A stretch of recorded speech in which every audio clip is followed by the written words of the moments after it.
Bismillahirrahmanirrahim.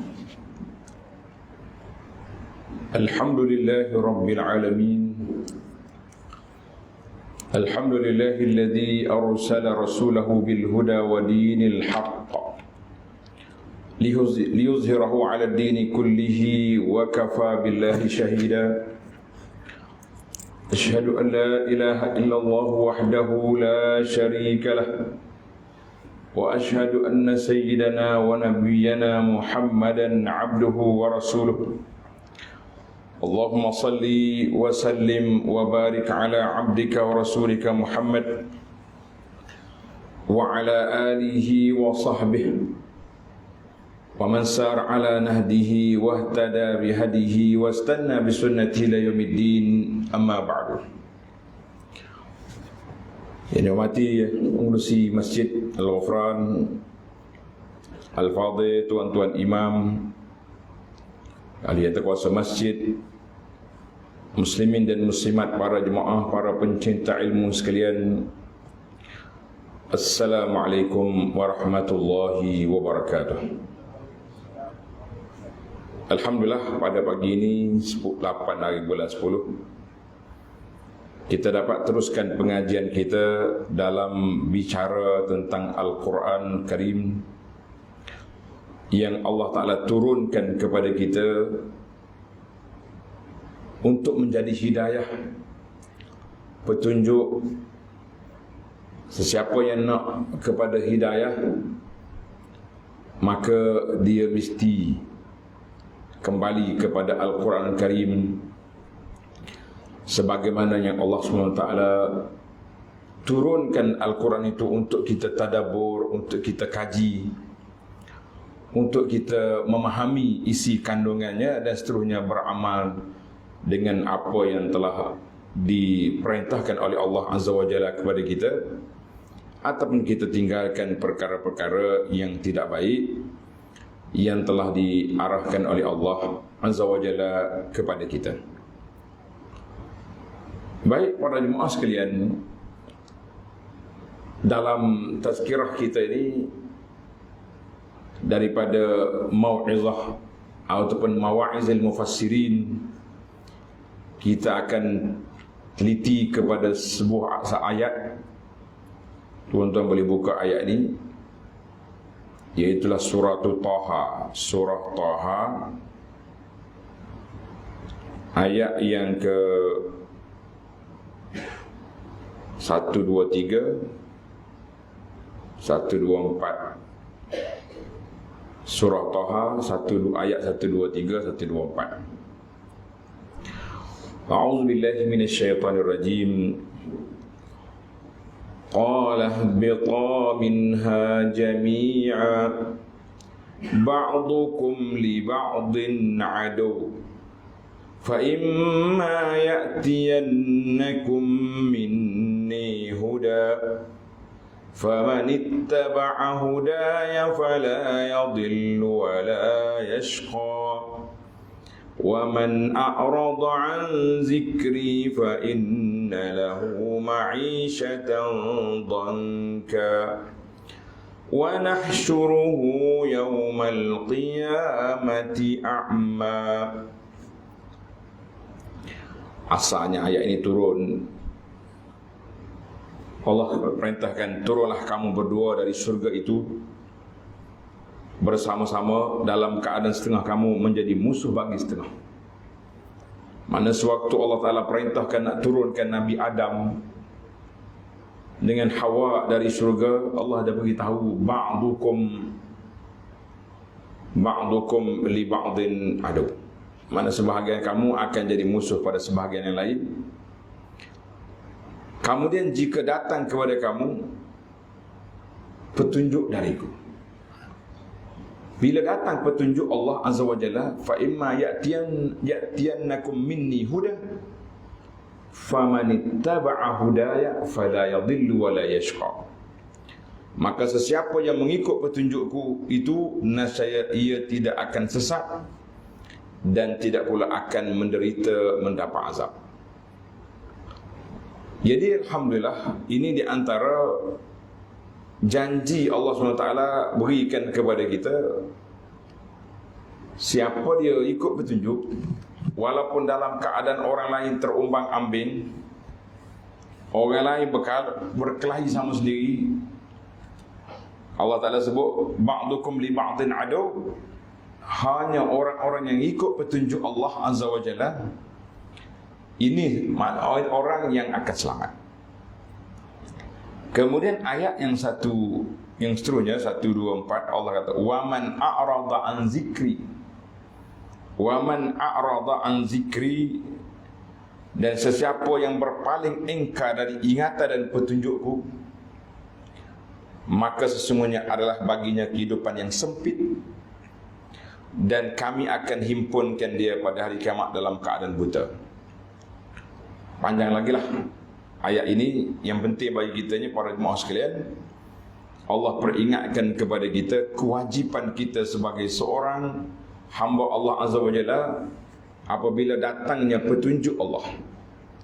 Mana bagi kita bila nak mari petunjuk Allah Subhanahu Wa Taala, tidak ada pilihan yang kedua untuk kita apa saja kita nak tukar, kita kata kita tak nak, kita nak ambil yang lain yang kita rasa lebih layak, lebih elok, lebih kuat, jawabnya tidak ada pilihan lagi.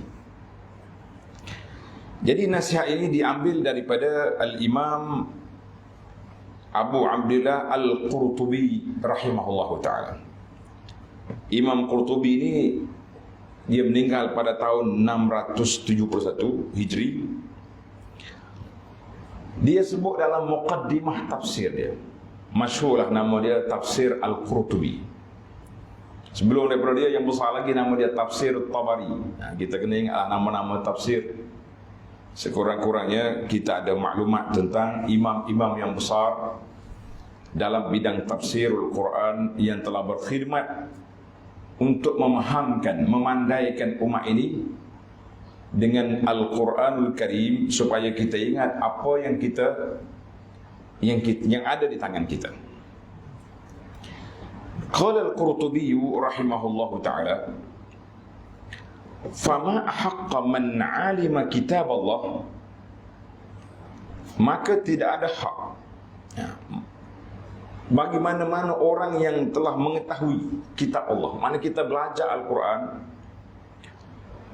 kita tahu tentang Al-Quran, maka tidak ada jalan lain bagi kita nak cari yang lain daripada Quran, kecuali mesti an yazdajira binawahi. Bila Quran larang, kena berhenti. Tak boleh kita rasa Quran ini turun zaman dulu, zaman Nabi SAW tidak ada benda tu, tidak ada perkara ini. Zaman tu orang masyarakat jahiliah, masyarakat tidak. Maka bagi kita orang yang beriman, menjadi kewajipan besar kepada kita bila turunnya ayat, tidak dapat ayat Quran yang melarang satu perkara, mesti kita berhenti. Kalau diperintahkan, sudah pasti kita kena ikut.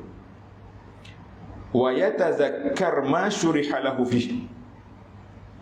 Apa saja yang Allah Ta'ala sebut dalam Quran, kita kena ingat. Ada orang tanya, Tuan Syekh, biasanya orang yang mari daripada negara Sangkit, Mauritania atau sekitar dia tu, hafalan dia kuat. Dia hafal segala mutu, segala mata dia ingat belaka. Orang pun tanya dia, Syekh, macam mana puak-puakmu ni ingat kuat? Adakah faktor makanan?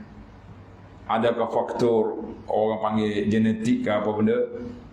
Syekh ketawa, dia kata tak ada faktor apa-apa. Makanan kita lebih kurang ya. Cuma orang Melayu ni kuat makan nasi, dia makan roti. Tapi dia kata mesti tazkir, tikrar, kena ulang sentiasa. Sebab itulah kita jadi ingat. Manakala yang kita sentiasa ulang, ingat. Sehingga kan ada sahabat yang mengatakan, kami hafal surah Qaf. Surah Qaf kami hafal daripada apa yang dibaca oleh Nabi SAW dalam khutbah. Mana Nabi bila khutbah, dia baca ayat-ayat daripada surah Qaf. Kerana surah Qaf ni banyak surah yang menyebut tentang kematian, menyebut tentang kiamat. Ini menarik. Mana kalau kita di antara yang surah yang kita kena tadabbur, surah-surah yang pendek-pendek ni mufassal, surah Qaf kena masuk dalam senarai. Surah Al-Mulk itu bacaan kita setiap malam. Itu pun kita baca, kalau sekadar baca sahaja mujarrad al-qiraah, kita hanya dapat meraih pahala huruf, setiap huruf 10 pahala. Tapi kita tidak dapat mengesan kenapa, apa hikmah Allah Subhanahu Wa Taala ataupun hikmahnya Nabi sallallahu alaihi wasallam dia arahkan kepada kita supaya membaca surah Al-Mulk pada waktu siang malam. Kena cari. Kita ni bila menerima arahan daripada Allah ataupun daripada Nabi sallallahu alaihi wasallam, seeloknya kita cuba siasat, kita cuba kaji kenapa Allah pilih, kenapa Nabi SAW pilih surah ini. Sama juga di antara surah yang diminta kita baca pagi Jumaat, surah Alif Lam Mim Sajadah dengan surah Hal Ata 'alal Insan. Itu pun mesti dikaji. Jadi seeloknya para jemaah sekalian, di antara surah-surah yang pendek yang patut kita tadabbur, kita teliti. Sebab apa? Supaya kita boleh memahami apa yang Allah Ta'ala sampaikan kepada kita dalam banyak-banyak surah, dalam banyak-banyak ayat. Boleh katakan semua surah Al-Quran itu besar belaka, tapi kita pilih-pilih tajuk-tajuk yang lebih dekat dengan keadaan kita dan juga ada arahan daripada Nabi sallallahu alaihi wasallam supaya jadikan bacaan yang tetap. Jadi alhamdulillah itu di antara bacaan. Tapi jangan lupa, yang pertama dan utama kita kena faham iaitulah surah Al-Fatihah.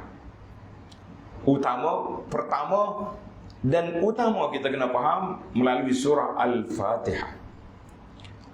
Sebab sebagaimana kata di para pengkaji tadabbur, dia kata dalam Al-Quran 114 surah. Dalam 114 kita kompreskan, kita kecilkan dia, nak cari dia punya khulasah ataupun ringkasan, maka dia akan pergi ke dalam surah Al-Fatihah. Dalam surah Al-Fatihah, di mana ke poin dia punya poin utama yang Allah Ta'ala nak kita hayati, iaitulah dalam ayat Iyyaka na'budu wa iyyaka nasta'in. Iyyaka na'budu, hanya kepadamu ya Allah kami sembah. Itu menunjukkan kepada akuan kita bahawa kita ikhlaskan ibadat kita tu semata-mata kerana Allah. Tidak ada sekutu, tidak ada syirik bagi Allah Azza wa Jalla. Wa iyyaka nasta'in, hanya kepadamu ya Allah kami minta pertolongan. Maka kita telah membuat pengakuan bahawa tidak ada makhluk lain yang kita minta tolong dalam perkara-perkara pergantungan hati kita kecuali kepada Allah Azza wa Jalla. Tetapi oleh kerana kita baca tanpa melalui proses pemahaman, tanpa melalui tadabbur yang begitu sepatutnya, maka kita kehilangan banyak kesan daripada Iyyaka na'budu wa iyyaka nasta'in. Baik para jemaah sekalian, bila kita baca kitab Allah Al-Quran, sepatutnya kita kena ingat, kita kena berhenti dengan larangan-larangannya, dan kita kena ingat apa yang telah disebut oleh Allah Azza wa Jalla.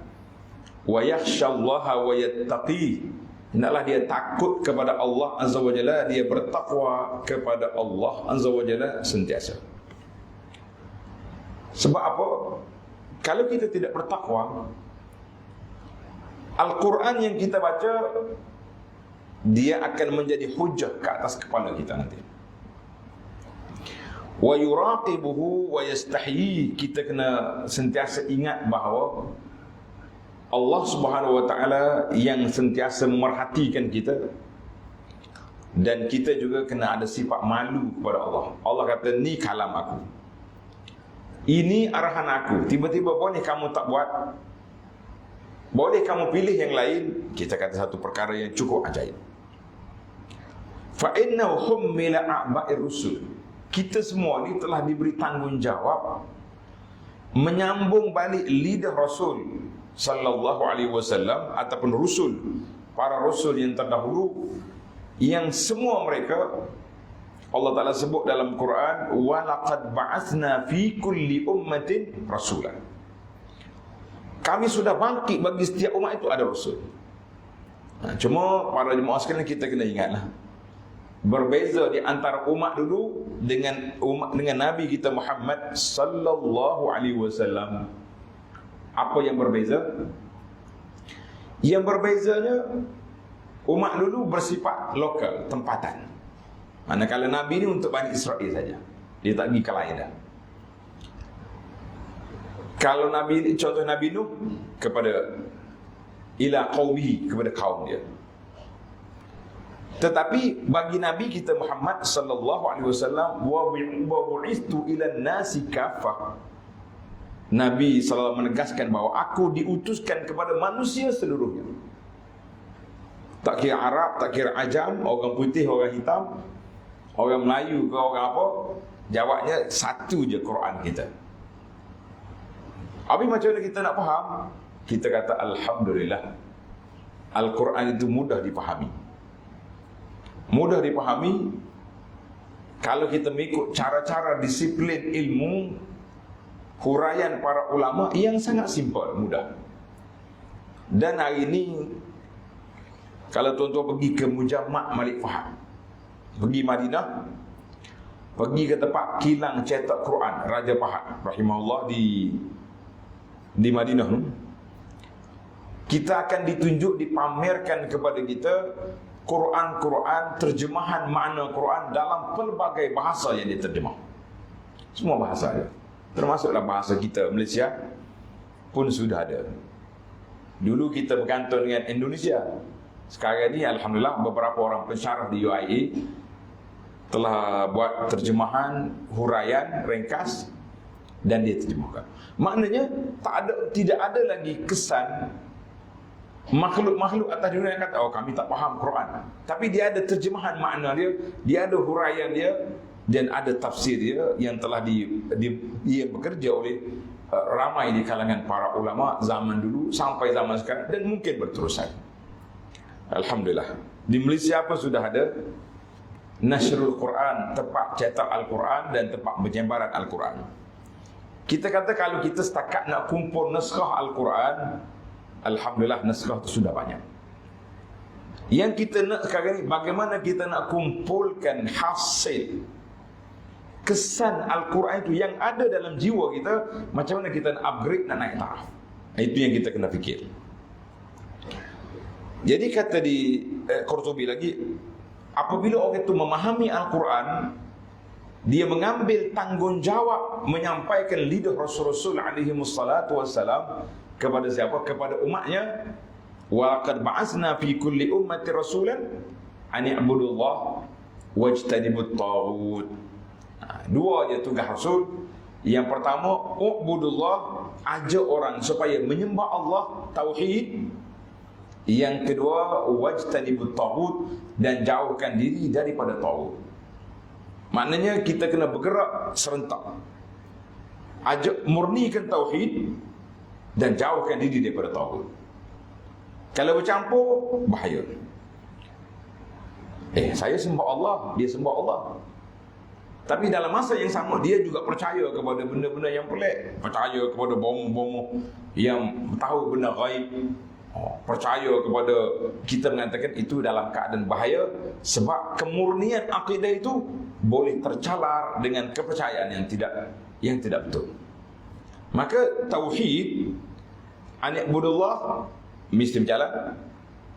Wajtanibut taghut, dan jauhkan diri daripada taghut juga mesti berjalan. Barulah dia jadi dua-dua.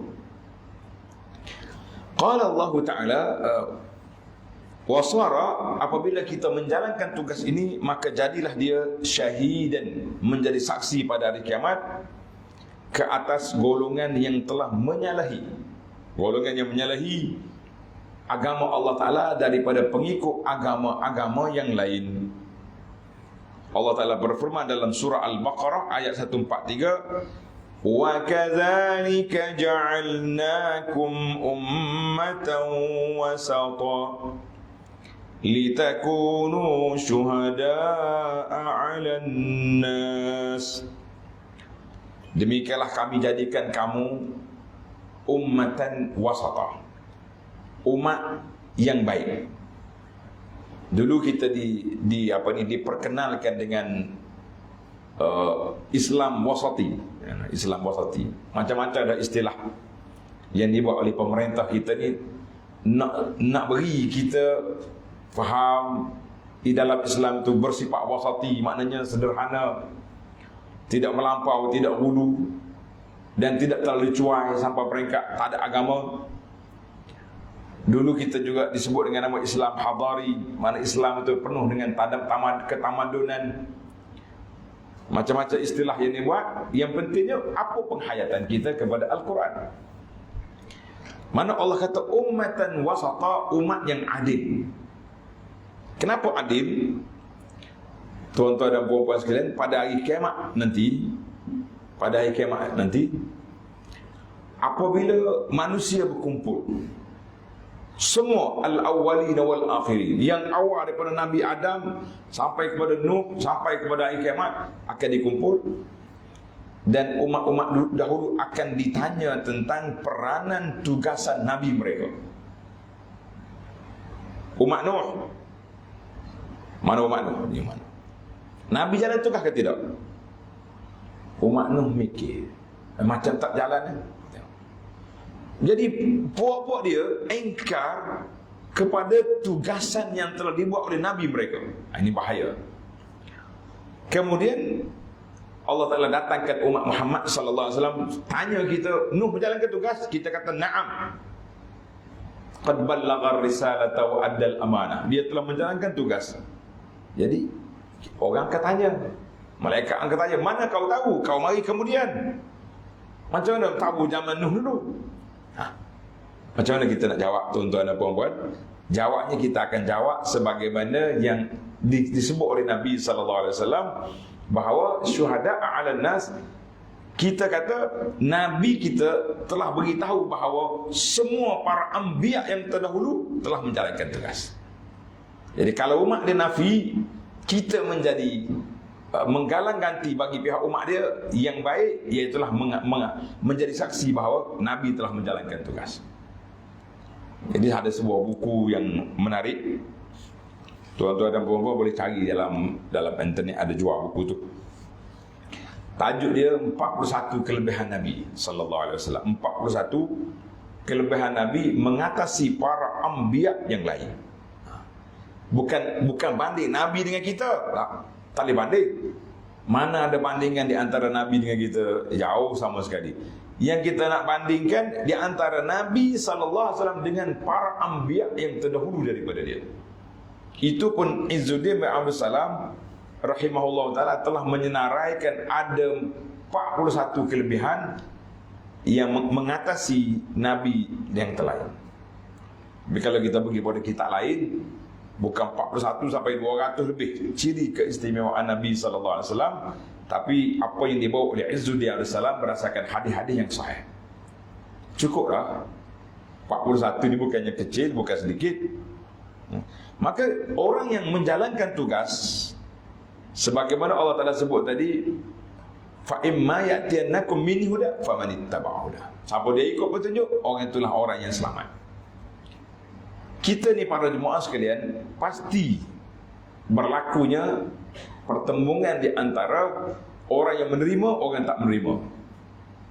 Sebab Allah Ta'ala ada gazet tadi, ba'dukum li ba'din adu. Cuma bagaimana kita nak menyelesaikan masalah itu, jawabnya kita kembali kepada yang asal kita, iaitulah mengikut petunjuk hidayah yang ada dalam Al-Quran yang Allah Ta'ala anugerahkan kepada kita ini. Kita kata Alhamdulillah. Kata Qurtubi lagi dalam Nasihat Mufassir ini, wa ala wa innal hujjata, hujjah Allah SWT akan letakkan ke atas orang yang tahu, man alimahu fa'aghfalahu. Orang tahu Quran tapi dia lupa. Dia baca Quran pagi, petang, siang, malam. Riba haram. Judi rijsun min amali syaitan. Arak sama. Tiba-tiba dia masih lagi terjebak dengan riba, dengan rasuah, dengan larangan-larangan yang Allah Ta'ala sebut. Tadi kita sebut di antara surah yang patut ditadabburkan, salah satu daripada surah lagi tuan-tuan tambah, iaitulah surah Al-Hujurat. Surah Al-Hujurat ini surah yang mengajar kepada kita adab, disiplin, bagaimana nak menjadi hamba Allah Ta'ala yang baik, yang harmoni dalam kehidupan perhubungan kita dengan Allah, dengan Rasulullah sallallahu alaihi wasallam dan dengan masyarakat. Nah, dia lebih kepada adab. Karena itu surah Al-Hujurat disebut dengan nama Suratul Adabi wal Akhlaq. Jadi bagi orang yang tahu, dia lupa. Dia tahu, dia buat tak tahu. Maka hujah Allah Ta'ala melalui Al-Quran ke atas kepalanya lebih kuat, lebih mantap. Man utiya ilma Al-Quran falam yantafi'. Siapa yang Allah anugerahkan kepada dia ilmu Al-Quran tapi dia tak ambil manfaat daripada ilmu, dia pandai. Kalau zaman kita ini boleh naik taraf tinggi lah dalam bidang Al-Quran, sampai peringkat profesor orang panggil. Ini profesor apa ni? Profesor bahagian kajian Quran. Tapi dia sudah amali, dia tak ada. Tak usah kata banyak-banyak. Penjagaan solat pun jarang-jarang yang nampak kat masjid. Contoh, bila kita jumpa dia di pasar-pasar, dia bawa isteri, keluarga, tutup aurat pun tidak. Dia ni bijak ni, pakar dalam bidang Quran, tapi kenapa keluar? Maka orang ni dia dapat ilmu daripada Quran, tapi dia tidak dapat manfaat daripada Quran. Dia baca larangan-larangan dalam Quran, tapi dia tidak berhenti daripada perkara itu. Apa yang Al-Quran sebut benda ni tak baik, dia buat. Maka kana Al-Quran hujjatan alaih. Maka Quran itu menjadi hujah ke atas dia. Sebagaimana hadis daripada Abu Malik Al-Ash'ari radhiyallahu anhu. Hadis ini sahih, dikeluarkan oleh Imam Muslim. Kata Nabi sallallahu alaihi wasallam, Al-Quran hujjatun laka aw alaika. Quran itu menjadi hujah untuk kita atau ke atas kita. Di dua saja. Quran yang menjadi hujah untuk kita atau ke atas kita. Jadi hadis dalam Muslim, kata di Abdullah Mas'ud, Ibnu Mas'ud menjelaskan perkara ini. Dia kata, Al-Quranu syafi'un. Quran ini memberi syafaat, penolong kita. Faman ja'alahu amamahu qadahu ila jannah. Siapa dia letak Al-Quran di hadapan dia, Quran akan bawa dia, pandu dia ke syurga. Allahumma ja'alna min ahli Al-Quran. Ya Allah, jadikan kami daripada ahli Al-Quran. Orang yang dapat manfaat daripada Quran, apa yang kita belajar, yang kita faham, itulah amalan kita. Amin ya rabbal alamin. Kata Ibnu Mas'ud lagi radhiyallahu anhu, dia kata, wa man ja'alahu khalfa zahrihi. Siapa dia letak Quran di belakang dia, saqahu ila nar, maka dia akan bawa ke neraka, wal iyaz billah. Maknanya apa? Kita bukan letak, ambil Quran letak belakang, tak depan, macam kita mushaf lah. Ibarat kata kita mengaji bahasa kiasan, dia ni membelakangi ajaran saya. Wal hari duduk depan arah pengarah. Nah, kita duduk depan pengarah. Saya pengarah kata awak membelakangi saya. Maknanya bukan duduk belakang. Maknanya artinya membelakangi Al-Quran, panduan Al-Quran tidak menjadi panduan dalam hidup kita. Na'udzubillah. Maka dia menjadi hujah ke atas kita, bukan lagi menghujah bagi kita. Jadi kita nak Quran jadi hujah kepada kita. Kita belajar Al-Quran, kita amal apa yang kita tahu. Bukannya Al-Quran itu hanya menjadi perhiasan, menjadi musabaqah untuk dipertandingkan saja. Nak bertanding, nak ambil, nak tengok siapa suara bagus, itu satu seni ilmu Al-Quran, itu silakanlah bagi orang yang berminat.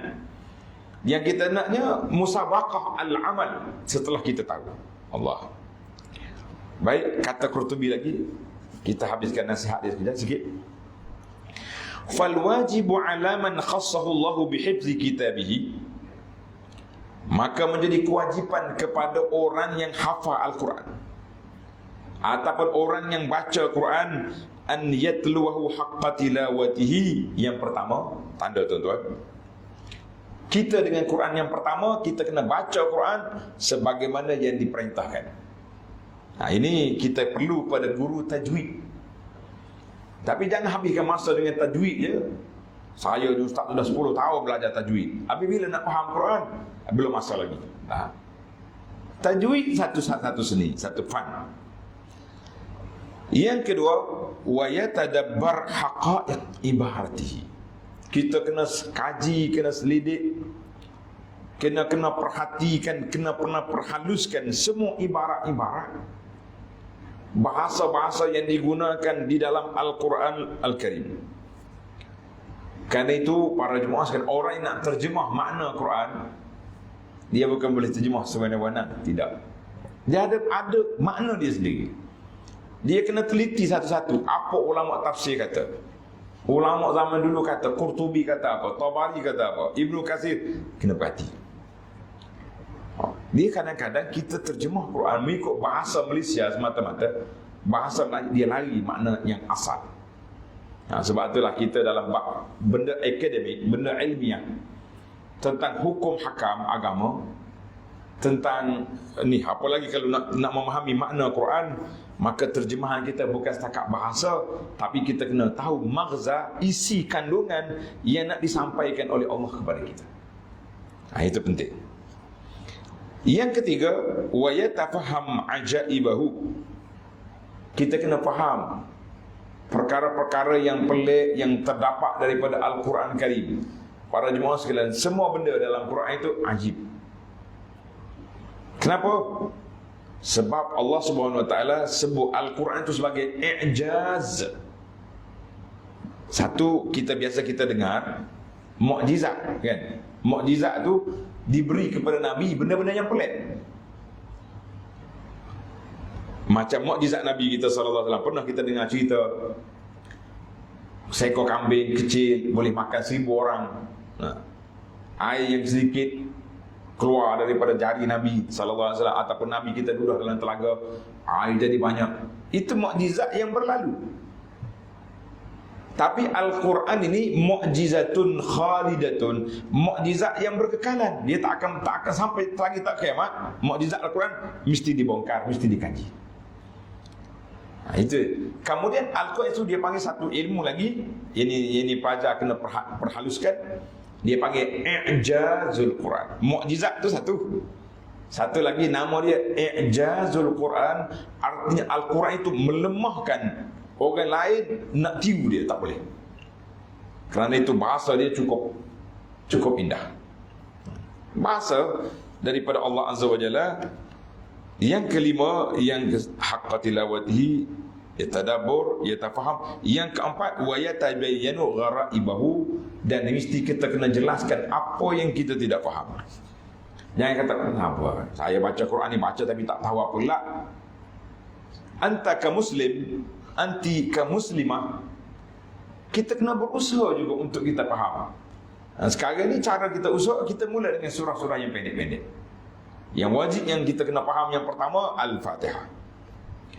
Kemudian pergi ke ujung surah An-Nas, Al-Falaq, pergi kepada Qul Huwallahu Ahad.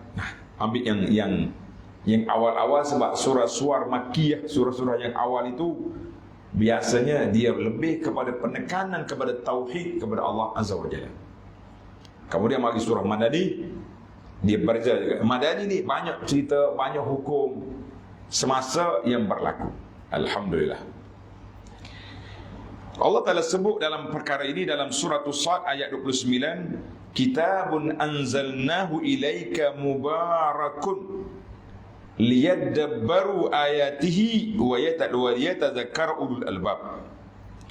Kitab yang kami turun kepada engkau ini mubarakun, diberkati. Untuk apa? Supaya kamu tadabbur dan supaya menjadi ingatan kepada ulul albab, orang-orang yang mempunyai pemikiran yang baik. Ja'alana Allahu mimman yar'ahu haqqa ri'ayatihi, kata Qurtubi, semoga Allah Ta'ala jadikan kita semua dari kalangan orang-orang yang menjaga hak-hak Al-Quran. Wa yatadabbaruhu haqqa tadabburihi, orang yang mentadabbur Al-Quran dengan sebenar-benarnya. Wa yaqumu biqistihi, dan menegakkan keadilan yang ada dalam Quran. Wa yafi bi syartihi, kita juga menunaikan semua syarat-syarat pengamalan Quran. Dan kita tidak wala yaltabisul huda fi ghairihi, kita tidak akan cari petunjuk lain daripada Al-Quran. Allahu Akbar. Wa hadana li'ilamihi az-zahirah wa akamihi al-qati'ati al-bahirah wa jama'a lana bihi khairad dunya wal akhirah. Semoga Allah Ta'ala jadikan kita dengan Quran ini mendapat kebaikan di dunia dan juga di akhirat. Fa innahu ahlut taqwa wa ahlul maghfirah. Itu kata Qurtubi dalam muqaddimah tafsir dia. Kemudian dia bagi tip. Pendek ya tuan-tuan, kita ambil tip sikit. Summa tahaddatsa rahimahullahu ta'ala amma yu'inu ala tadabburihi wa fahmihi. Al-Qurtubi beri kepada kita beberapa perkara yang boleh membantu kita untuk memahami Al-Quran dan tadabbur Quran. Qala fa'awwalu zalik, yang pertama sekali, an yastash'ira al-mu'minu min fadlil Quran. Letak nombor satu, seorang mukmin itu kena menjiwai kelebihan Al-Quran itu. Dia itulah kalamullah. Al-Quran kalamullah, itu daripada kata-kata Allah Azza wa Jalla. Bila kita menjiwai bahawa kita kalau baca surat rasmi daripada pihak pembesar pun kita teliti satu-satu apa arahan. Ini Quran mari kita tak teliti. Penat. Fahuwa min nuri zatihi jalla wa ala, karena dia itulah daripada cahaya yang Allah Ta'ala berikan kepada kita. Andai kata Tuhan tidak campur ke dalam hati orang mukmin ini kekuatan untuk faham Quran, untuk hafal Quran, nasib kita tidak akan tertangguh. Hati kita tidak akan boleh, tidak menerima kekuatan untuk tadabbur Quran, untuk faham Quran, untuk ingat Quran, untuk baca Quran. Allah Ta'ala bandingkan kita dengan siapa? Allah Ta'ala bandingkan kita dengan bukit. Walau anzalna hadzal qur'ana ala jabalin la ra'aitahu khashi'an mutasaddian min khasyatillah. Allah kata, kalau aku turunkan Quran ini ke atas bukit, kamu akan tengok bukit itu hancur. La ra'aitahu khashi'an, bukit ini khusyuk. Mutasaddian, pecah dia kerana takut pada Allah Azza wa Jalla. Suratul Hasyr ayat 21. Tetapi Allah Ta'ala beri kekuatan hati manusia boleh menerima Al-Quran. Yang pertama kita terima, Nabi kita boleh ambil Al-Quran, kemudian disampaikan kepada sahabat dia boleh hafal Al-Quran, ingat. Dan mereka juga telah membaca Al-Quran sebagaimana diceritakan banyak dalam riwayat-riwayat. Sahabat kata, kami belajar 10 ayat daripada Nabi. Selibah dia 10 ayat. Selagi tak ingat, tak faham ni, kita tak akan tambah. Ini sepatutnya begitulah kita. Setiap minggu ada kuliah tafsir di masjid kita ni, mana sepatutnya tafsir yang kita belajar 3 ayat, 5 ayat yang kita belajar tu kita ulang dalam masa seminggu ini, supaya minggu hadapan bila kita jumpa dengan tafsir yang lain, kita sudah dapat menguasai apa yang kita ada itu. Maka di manakah kekuatan hati nak banding dengan bukit? Tapi Allah Ta'ala razaka ibadahu, Allah Ta'ala telah berikan rezeki kepada hamba-hamba dia kekuatan, boleh menerima Al-Quran, boleh memahami Al-Quran, dan boleh beramal dengan Al-Quranul Karim. Kita kata Alhamdulillahi, segala puji bagi Allah yang telah menganugerahkan kita perkara yang besar ini. Jadi para jemaah sekalian, Qurtubi hanya bawa satu je saya, iaitulah cara kita nak tip, kita nak tadabbur, mesti kita letak Al-Quran depan mata kita. Al-Quran itu min kalami Rabbina, daripada kata-kata Allah Azza wa Jalla. Yang lain-lain lagi mana? Tuan-tuan ingat, dulu saya dah baca sebuah buku, tajuk dia Al-Mafatih, kunci tadabbur Quran. Kena kembali semula kepada beberapa kunci yang telah kita huraikan beberapa kali di masjid kita ni dan juga di tempat lain. Sekarang ni kunci kitanya, Al-Qurtubi kata, ambil yang pertama aja, kita kena menjiwai Al-Quran itu kalamullah. Alhamdulillah para jemaah sekalian, tamatlah daripada petikan min mawa'iz al-mufassirin yang saya baca ini. Tujuan kita baca kitab dan kita sampaikan kepada jemaah kata orang nak kongsi ilmu. Kalau kita baca seorang, kita dapat maklumat, dapat merasakan kemanisan, tapi kita tidak dapat menjiwai, dan orang lain pula tidak dapat merasai. Baiklah para jemaah sekalian, alhamdulillah sekarang sudah sampai kepada waktu syuruk. Tengok waktu syuruk melepasi 15 minit seperti yang disebut oleh dalam pejabat mufti, bahawa eloknya bila tamat waktu ini, sebelum kita keluar daripada masjid, kita solat dulu. Nak solat apa tu? Tuan-tuan ingat, dalam sebuah hadis yang dikeluarkan oleh Tirmizi, ada ulama mengatakan hadis itu sanad dia baik, ada kata sanad dia lemah. Man sallal al-ghada fi jama'atin, siapa dia solat subuh berjamaah, kemudian dia tu duduk dalam majlis kita ni, yazkurunallah, ingat kepada Allah Taala. Maksudnya sekarang ni kita majlis kita ni majlis Al-Quran. Kemudian bila berlalunya waktu larangan syuruk, berlalunya 15 minit, dia solat 2 rakaat sebelum keluar daripada masjid. Apa yang kita dapat? Ditulis baginya pahala haji dan umrah yang sempurna, yang sempurna, yang sempurna, 3 kali yang sempurna. Jadi para jemaah sekalian, kita mintalah supaya sebelum kita angkat punggung keluar daripada masjid, yang pertama sekali, marilah sama-sama kita solat dulu, kemudian baru kita pergi. Kerana satu kerugian yang besar, kriteria dah cukup. Solat subuh berjamaah, solat dah, duduk tak keluar-keluar dalam majlis zikir, atau kita berzikir waktu pagi, 2 syarat dah cukup. Waktu yang diperuntukkan selepas syuruk, selepas naik matahari, sudah cukup. Jadi kalau kita tak lakukan, tak solat, bermakna kita telah melepaskan peluang yang besar Allah Ta'ala nak beri pada kita pahala haji dan umrah. Rugi ke tak rugi? Sangat rugi. Jadi mari kita sama-sama solat masing-masing lah. Kemudian baru kita pergi keluar untuk mencari sarapan pagi ataupun apa-apa rezeki yang Allah Ta'ala sediakan untuk kita. Baik, subhanakallahumma wa bihamdika, asyhadu an la ilaha illa anta, astaghfiruka wa atubu ilaik. Wa sallallahu ala nabiyyina Muhammadin wa ala alihi wa sahbihi ajma'in, walhamdulillahi rabbil alamin. Wassalamu alaikum warahmatullahi wabarakatuh.